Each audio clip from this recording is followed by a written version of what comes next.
Експертите од Европската комисија денеска со средби со началници во Министерството за внатрешни работи ја започнаа својата прва оценска мисија за доделување на визна либерализација на Македонија. Европските експерти, главно составени од представници на чешкото председателство, побарале нивната мисија да се одвива во тајност.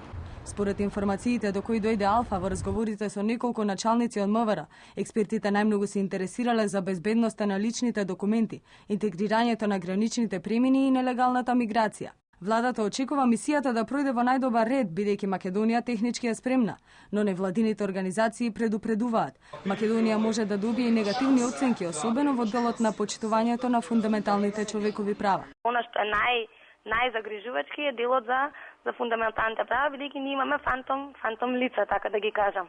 Имате роми кои што не се регистрирани, од државата и бројките со кои што се статистички на пописот и бројките, да речеме, со кои што некои невладни организации ромски излегуваат, нивни проценки се драстично различни. И тука е проблемот, бидејќи вие мора да им обезбедите фактички визната либерализација обезбедува право на слободно движење, меѓутоа вие како држава треба тоа право да го обезбедите за сите.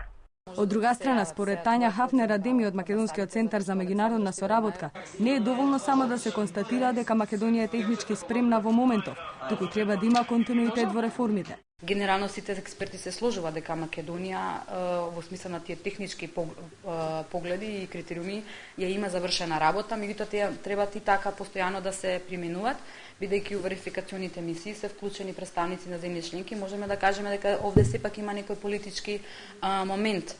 Експертите од Европската комисија ќе останат во Македонија до крајот на неделава за дефинитивен извештај врз основа на кој Европската комисија ќе одлучи дали до Советот на Европската унија ќе предложи укинување или не на визниот режим на Македонија, ќе следува уште една мисија во текот на февруари.